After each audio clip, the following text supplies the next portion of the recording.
Hello everyone, welcome back. Today we're going to be talking about low power variable optics, and we're going to be considering specifically, is it worth going to the first focal plane on an LPVO, okay, as opposed to staying at the second focal plane. This one here is a second focal plane.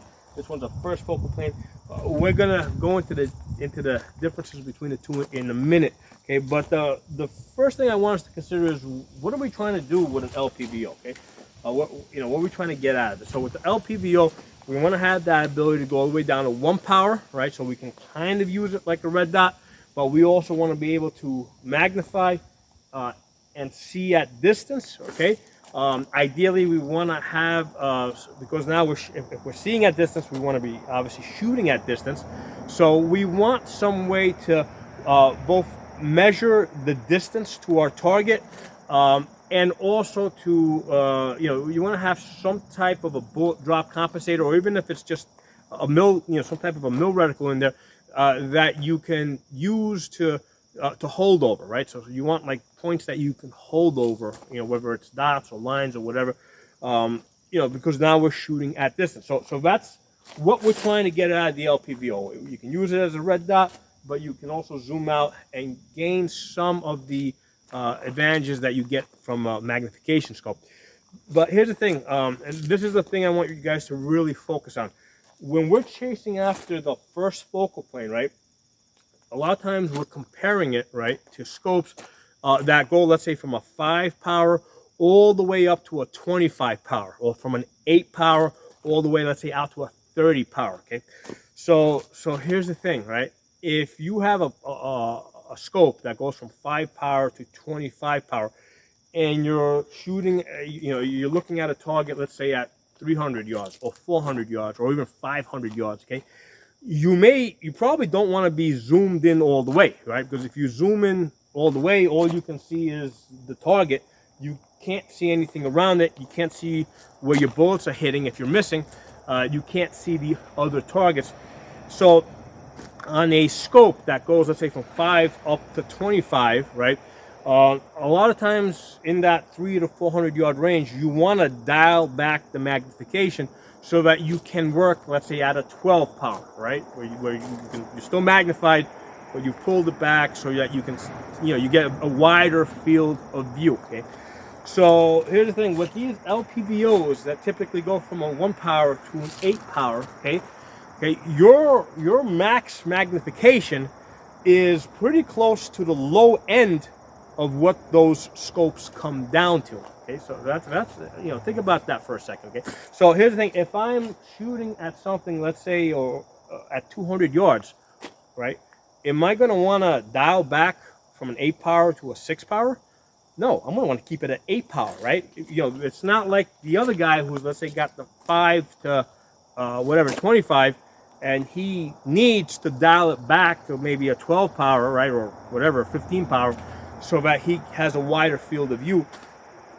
Our max magnification is at the bottom end of what those other scopes are at. Okay, so for that reason, right, consider that with these scopes, you're either going to be at 1 power, right, doing like close distance stuff, right, not using any magnification, or you're going to be all the way up to 8 power. Okay, the only time that I'll use anything in between is sometimes I'll go to a 3 power if I'm like trying to track the target inside of 100 yards. Okay, so inside of 100 yards, okay, if I'm tracking a target, I want to be able to see what's going on, but I want to be able to come up and get on it really quickly, because if you dial up all the way to 8 power, yeah, at 75 yards, my field of view is a little bit too thick, a little too narrow. So I'll move this to 3 power, right? So now at 75 yards, I can get on my target really quick. There's less chance of any scope shadow, right? I can come right up. I'm right on it. No scope shadow. Even if I'm off like this a little bit, I can kind of get on it. I mean, obviously 1 power, it's better. But if you get this tight to your body, you're going to get right on it with no scope shadow. So the only time I would be using this in a 3 power or 4 power is inside of 100 yards, maybe at 200 yards, if I was trying to track something, maybe I would go up to a 5 power. All right. But again, at that distance, I'm not doing any range estimation. I already know the distance that I'm at. Okay. If I wasn't sure, I would figure that out in 8 power. Okay? But that's the only time that I would use those numbers, those 3, 4 numbers, is if I'm inside of 100 yards and I got a target over there and I'm trying to track it. I want a wider field of view, but at that distance, there's no range estimation being done. Okay, the range estimation is usually going to be done past 200 yards. Okay, that's where you really start thinking, hey, past 200 yards. Okay, now what's my distance? Do I have to hold over? Okay, that's all going to happen at past 200 yards. And at 200 yards, with a 1:8 scope, you're going to go all the way up to 8 power. You're not going to play around with the smaller magnification. Whereas if you have a 5-25, yeah, you're not going to, at 300 yards, you're not going to go all the way up to 25. You're going to dial that back so that you can, you have a little bit more of a wider field of view. So I think that's something that's really important for us to keep in mind when we're chasing after that first focal plane, okay? Because one of the benefits of these LPVOs, right, like is that you can do ranging. See, this setup over here is really good, right? I like this. It's fast, right? You got your red dot with your magnifier. Red dot's really fast, okay? I got the magnifier on here. I can flip it on, okay? Out to 200 yards, I can use the 65 MOA circle to do range estimation, right? Because at 100 yards, my man is going to stand inside that 65 MOA circle, right? Head to foot. At 200 yards, he's going to stand from the dot. The dot's going to be at his head. The bottom of the 65 MOA circle is going to be at his feet. And then I think at 400 yards, he's going to stand someplace in the middle. But anyway, the point is that out to 200 yards, you can use the 65 MOA circle to do your range estimation. And there's other ways to, basically at 200 yards, you can, at 100 yards, you can see a face, At 200 yards, you may not be able to make out the features of the face, but, you can see the head, you can see hands, you can see, features like that. Once you get past that, right, once then you're like, okay, wait a second, let me figure out exactly what my distance is here, right? So usually at up to 200 yards, we can eyeball that, right? We can say that, hey, we're at 200 yards or thereabout. With an AR-15, 50 yards, 0, not an issue, right? Put the dot on the target, right? Put the dot here, you're either 4 inches low or 4 inches high. Or here, you're either 4 inches high or 4 inches low. You're going to hit your target. So out to about 250 yards, range estimation is not an issue. But once you get to 300 yards, now you got to know for sure that you're at 300 yards and not 400 yards. That's when, it starts getting a little bit more difficult to judge the distance.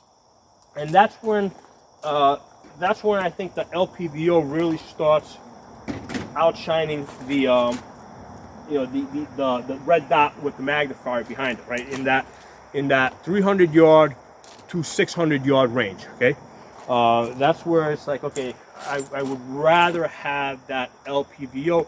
I can I'll get a little bit more magnification out of it, and I've got more measuring things, more. I got the reticle that hopefully has some more advanced tools in there, so I can better measure the distance. Okay. So, but here's the thing: with the LPVO that goes from 1 to 8 out to 300 yards, you're going to 8 magnification. You're not dialing it back to 6. So the question is, if you're going to be at 8 magnification, does it make a difference if you got a first focal plane or a second focal plane? In either case, you're at max magnification. In either case, the measurements in the reticle are going to be the same. Okay, it's only that when you start dialing back where you need the first focal plane. Okay, but you're not going to start dialing back unless you got a scope that goes all the way up, up to 20, 25, 30 magnification, where it's like, okay, that's too much magnification. I got to bring it back. With the 8 power, past 200 yards, it's like I'll take all the magnification I can get. So that's why I don't think it makes a difference whether you're in the well, it doesn't, not that it doesn't make a difference. In either case, you're going to be at max magnification, so you're really not getting a benefit from being in the first focal plane. But by being in the first focal plane, you are losing, I think, you're losing a benefit when you go back to the 1 power, okay? So let me show you the difference in 1 power if you haven't seen my other videos. Take this guy off so you guys can see in the camera.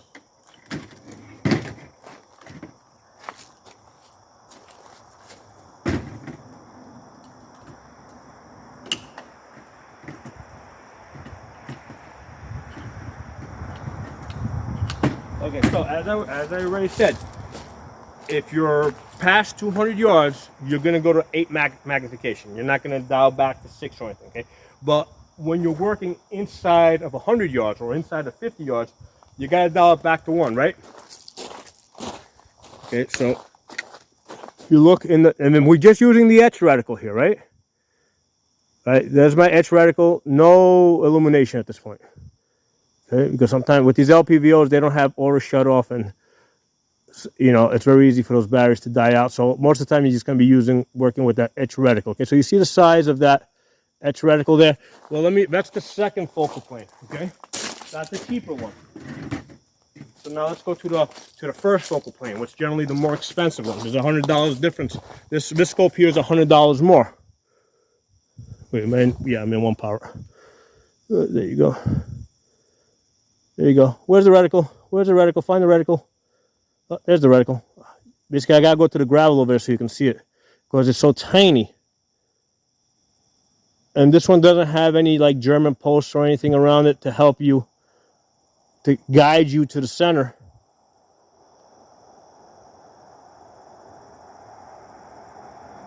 So as you can see, this more expensive first focal plane is a lot harder to use in that 1 power, which is where you're going to be most of the time with a low power variable optic, right? That's why you've got an LPVO, so that you can go all the way down to 1 power, right? And the way these things work is you keep them on 1 power. You always dial up. You dial up only when you need that magnification, then you dial back down, because the last thing you want to do is in close quarters, right, come up and all of a sudden, like, you forgot to turn it back to 1 power, and you're looking through the scope, you can't see anything, you got to dial back down. So it's, you know, if you're shooting, you know, you always want to be in 1 power. So if you do have to shoot at distance, hey, at distance, you got a little extra time to dial it up, right? But if you're in close quarters, you don't want to use up any time to dial it down. So that's why you're always going to keep your scope in 1 power and only dial up for when you need to shoot distance, and then you immediately dial back down. So when you go back to your rifle, you're always going to find it in that 1 power. Okay, so that's the main thing I just wanted to put out there. And if you notice, I didn't even mention the name or the brand of this scope, because I think this is going to kind of apply to all LPVOs right across the board. Okay, if you're in the second focal plane, right, that works really good in that 1X, and they usually size the reticle up so that it will work great, you know, at close distance. Okay, the only thing that you can't use in the second focal plane scope, right, you know, it's really great at that, you know, as far as finding the reticle at close distance. And if you zoom out, whatever measurements they have there, you're able to use those measurements. It's just that you cannot use those measurements at any magnification other than that 8 power. But the scope only goes up to 8 power. So if you're at any distance where you would want to be using those measurements, you're going to go all the way up to 8 power. You're not going to try and size something up at 300 or 400 yards at 6 power. I mean, that just doesn't make any sense. You're going to go all the way up to 8 power. So same deal with this one, right? This one, first focal plane. Yeah, great. The measurements that are in the scope, right, they retain their values when I'm at 6 power. They retain their values when I'm at 3 power, okay? But again, this only goes up to 8 power, okay? So from 0 distance all the way out to 200 yards, I'm not taking any measurements. You know, I mean, I can easily judge the distance out to about 200 yards just by, you know, looking at facial features and stuff like that. Past 200 yards, now I really got to start, you know, figuring out what my distance is, okay? But naturally, I'm not going to be at 6 power. I'm going to dial all the way up to 8 power, okay? And like I said, if you've got one of those, you know, higher end scopes that go up to 30 power, like some of them may, you know, there'll be a 5 to 30, or maybe you got one where it's like an 8 to 40. So the lowest power, and I don't know if that even exists. I just kind of pulled that out of the air, but you know, you may have one of the scopes that goes from like an 8 power to 40 power. But the point there is that the lowest possible power position is the highest one on this. So this is a thing to make, you know, to consider, right, when you're saying first focal plane versus second focal plane. You know, I think, you know, in most cases, I don't think you're going to be doing any measuring at anything other than the max magnification. So let me know what you guys think. Let me know if I'm missing something in this, right? Because maybe I'm missing some benefit to the first focal plane. You know, maybe I'm missing a benefit to a first focal plane scope in that 1 to 8 power. You know, I don't know. You guys let me know. I mean, I don't pretend to know everything. You know, I just come here, shoot every day. I go to a couple of different places. I shoot every day, and I just collect my experience and I share it with you guys. So if there's something I've missed, you know, please let me know. I'll talk to you guys soon.